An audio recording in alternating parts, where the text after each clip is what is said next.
जय हिंद दोस्तों, मेरा नाम है नीरज और आप देख रहे हैं ऑडिट मसाला सीरीज हमारे साथ। उम्मीद करता हूं कि आप इस वीडियो को बहुत एंजॉय करेंगे और इससे कुछ ना कुछ सीख के जाएंगे ऑडिट के बारे में। वीडियो को लाइक जरूर कर दीजिएगा। वीडियो को लाइक टारगेट रखते हैं 1000 लाइक्स का, और नीचे कमेंट बॉक्स में पूरी कम्युनिटी वाली फील आनी चाहिए कि भाई साहब इस वीडियो का एक एक आस्पेक्ट जो है वो डिस्कस हो जाना चाहिए, क्योंकि ये डील करती है आपके अपने प्रोफेशन से यानी ऑडिटिंग से। तो अगर आप आईसीआई से किसी भी तरीके से जुड़े हुए हैं, चाहे आप स्टूडेंट हैं, चाहे आप मेंबर हैं, या आप लोग जो हैं अभी जुड़ने वाले हैं, स्टूडेंट बनने वाले हैं, तो इस वीडियो को पूरा एंड तक जरूर देखिएगा।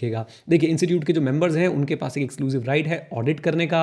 ऑडिट सिंपल शब्दों में बोलूं तो क्या होता है, फाइनेंशियल स्टेटमेंट्स को चेक किया जाता है कि फाइनेंशियल स्टेटमेंट्स जो हैं वो अकाउंटिंग स्टैंडर्ड आईएफआरएस या जो भी फाइनेंशियल स्टेटमेंट्स के लिए जो बाकी रूल्स हैं, चाहे वो कंपनीज एक्ट में बताया गया हो, किसी और एक्ट में बताया गया हो, उसके हिसाब से फाइनेंशियल स्टेटमेंट बने हैं नहीं बने, मोटे मोटे तौर पर यही काम जो है वो करना होता है। अब यहां पर एक कंपनी आती है पिक्चर में जिसका नाम है बायजूस। यस, आपने सही सुना, बायजूस के ऊपर जो है खतरे के बादल बहुत ज्यादा मंडरा रहे हैं। इनकी हालत बहुत ज्यादा खराब है। इनकी वैल्यूएशन $22 बिलियन से कुछ मिलियन डॉलर्स के आसपास जो है वो रह गई है।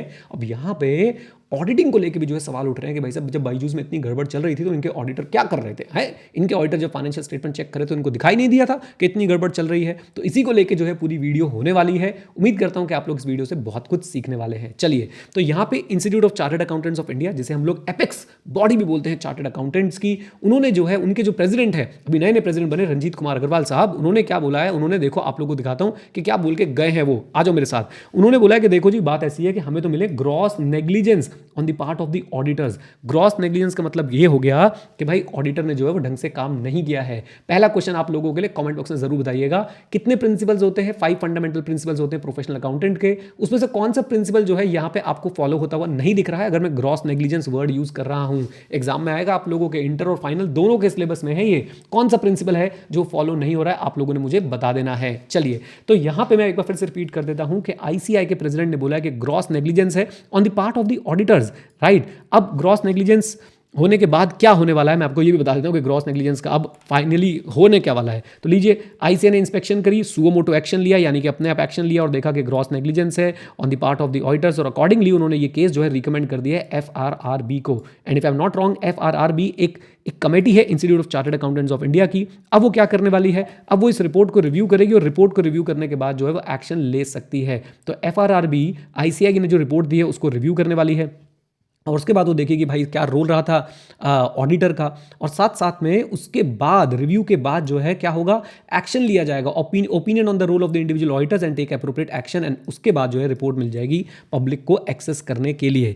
यानी कि भाई साहब आईसीएआई जो है यहाँ पे बहुत ही प्रोएक्टिव अप्रोच अपना रहा है। बहुत कम होता है ऐसा कि आईसीएआई ने सुओ मोटो एक्शन ले लिया। इसके पीछे का कारण क्या है, क्योंकि institute of Chartered Accountants of India के भी ऊपर जो है बहुत ज़्यादा प्रेशर है। एनएफआरए जो है, आप अगर जानते हैं एनएफआरए के बारे में, तो एनएफआरए बहुत ज़्यादा प्रोएक्टिव हो चुका है, और अगर आईसीआई एक्शन नहीं लेगा तो एनएफआरए एक्शन लेगा, और बहुत सारी जो है वो कॉम्प्लेक्सिटीज़ बढ़ती जा रही है। और कहीं ना कहीं एनएफआरए और आईसीआई में देखिए, कितनी भी आप प्यारी प्यारी मीठी मीठी बातें कर लीजिए, कहीं ना कहीं इनके बीच में जो है एक तरह का मैं बोलूँगा कि ऐसा रिलेशनशिप है कि भाई साहब इन दोनों को जो है कोएग्जिस्ट तो करना है, लेकिन एनएफआरए को आईसीआई के मेंबर्स पे और मेंबर्स के काम पे जो है वो नज़र भी बना के रखनी है। तो इंस्टीट्यूट कहता है कि ये मेरी जुरिस्डिक्शन है, और एनएफआरए बोलता है कि ये मेरी जुरिस्डिक्शन है। तो इस बात को लेकर थोड़ी सी टसल जो है वो रहती है। अब आप इसको कैसे भी बोल लीजिए प्यार से, लेकिन ऐसा है तो ज़रूर। आप लोगों को क्या लगता है मुझे कमेंट बॉक्स में कमेंट करके जरूर बता दीजिएगा। चलिए वापस चलते हैं और देखते हैं कि अब क्या होने वाला है इस केस के अंदर। Let's see. तो आपको मैं ये बता दूं कि बायजूस के ऑडिटर कौन थे। बायजूस के ऑडिटर जो है वो थे डेलॉइट। डेलॉइट जो है काफी समय से बायजूस के ऑडिटर रहे थे। जून 2023 में उन्होंने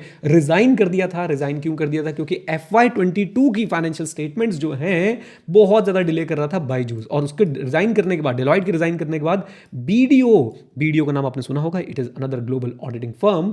बीडीओ की एक ऑडिटिंग आर्म है इंडिया में, MSK एंड एसोसिएट्स। ये जो है ऑडिटर बन गए थे किसके, ये जो है ऑडिटर बन गए थे आपके बहुचर्चित स्टार्टअप बायजूस के। ओके, अब यहाँ पे अजय पांडे जी को भी हम लोग जरा एक बार सुन लेते हैं क्या कहना है उनका। अजय पांडे जी जो कि चेयरमैन है एनएफआरए के, उन्होंने बोला कि जो भी सिस्टम में है ना, मतलब हमारी जो भी ये पूरा का पूरा इंडिया का कॉर्पोरेट स्ट्रक्चर है, उसके अंदर स्पेशली ऑडिटर्स, इनको इंश्योर करना है कि 5 लाइन ऑफ डिफेंस जो है वो हमेशा रहे, ताकि फाइनेंशियल मैटर्स में और कॉर्पोरेट गवर्नेंस में लोगों का ट्रस्ट बना रहे।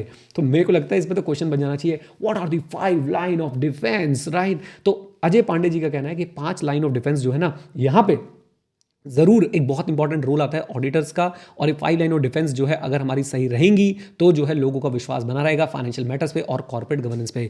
क्या है ये 5 लाइन ऑफ डिफेंस, मैं आप लोगों को बता देता हूं, लेकिन इससे पहले मैं आप लोगों को रिक्वेस्ट करूंगा कि अगर आप लोग ऑडिटिंग सीखना चाहते हैं तो आप लोग क्या कर सकते हैं, इंटरमीडिएट फाइनल की क्लासेस के लिए यू कैन विजिट edu91.org। लेकिन अगर आप ऑडिटिंग को प्रैक्टिकली सीखना चाहते हैं कि कैसे प्रैक्टिकल वर्ल्ड में ऑडिटिंग की जाती है बड़ी फर्म्स के अंदर, जिससे आप लोगों को अपने प्रोफेशन के बारे में और बहुत कुछ पता चले, आपको एक मौका मिलेगा जॉब पे जाने से पहले, प्रोफेशन में जाने से पहले प्रोफेशन को फील करने का, तो आप लोग skill91.com पे विजिट कर सकते हैं। बहुत ही कम प्राइस पे आप लोगों के लिए ऑडिट की प्रैक्टिकल सिमुलेशन क्लासेस जो है हम लोगों ने अवेलेबल करा रखी हैं ओनली ऑन skill91.com, राइट। तो आप जाके उसको एक्सेस कर सकते हैं, आपको बहुत कुछ वहां पे सीखने को मिलेगा, ये मेरी आप लोगों को रीजनेबल एश्योरेंस है, राइट। चलिए वापस चलते हैं और देखते हैं कि 5 लाइन ऑफ डिफेंस जो है वो क्या है। Number 1, the management of the company. तो ये बात हम लोग भी समझते हैं कि भाई साहब एक किसी भी एंटिटी के अंदर सबसे इंपॉर्टेंट, सबसे पहला रोल जो है वो फ्रॉड को, एरर्स को, गवर्नेंस को बढ़ाने का, फ्रॉड को, एरर्स को घटाने का किसका रोल होता है, वो होता है मैनेजमेंट का। यानी यहाँ पे मैनेजमेंट और टीसीडब्ल्यूजी दोनों आ जाते हैं, यानी कि दोस्त चार्ज विद गवर्नेंस।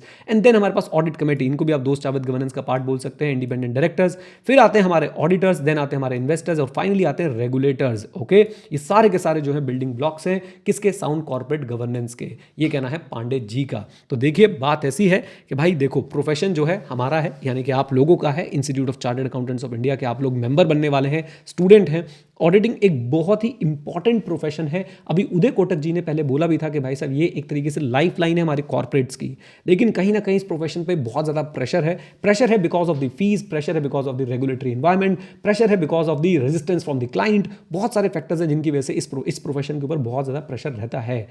इस प्रोफेशन का ध्यान रखना नेशनल इंटरेस्ट में है। बिलीव मी, मैं ऐसे मजाक नहीं कर रहा हूं क्योंकि भाई मैं कभी इंस्टीट्यूट का मेंबर रहा हूं तो मैं इसलिए ऐसे बोल रहा हूं, ऐसा बिल्कुल नहीं है। मैं आपको बता रहा हूं कि ऑडिटिंग की बहुत ज़्यादा इंपॉर्टेंस है, क्योंकि अगर ऑडिटिंग नहीं होगी तो कोई भी कंपनी जो है अपने शेयर होल्डर्स को पागल बना सकती है, अपने इन्वेस्टर्स को, अपने क्रेडिटर्स को, कुछ भी जो है वो लिख सकते हैं अपने फाइनेंशियल स्टेटमेंट में, and there will be no one to keep a check on it. तो इसलिए ऑडिटिंग के प्रोफेशन को हमें, इसकी जो गरिमा है इसको हमें बना के रखना है। पूरी कोशिश करनी कि हम लोग इंडिपेंडेंट रहे, हम लोग 5 प्रिंसिपल्स अच्छे से फॉलो करें, सही को सही कहें और गलत को गलत कहें, राइट। अब धीरे धीरे देखिए ये जागरूकता फैल रही है ऑडिट को लेके। अगर आप आज से 15 साल पहले जाएंगे तो ऑडिटिंग अलग ही तरीके से की जाती थी, बहुत ज़्यादा अवेयरनेस नहीं थी, स्टैंडर्ड्स को लेके अवेयरनेस नहीं थी, कंप्लाइंसेस को लेके, इंटरनल कंट्रोल को लेके अवेयरनेस नहीं थी। अब बहुत ज़्यादा जो है वो चीज़ें बदल रही हैं और आप इस चेंज का पार्ट बन रहे हैं, है ना।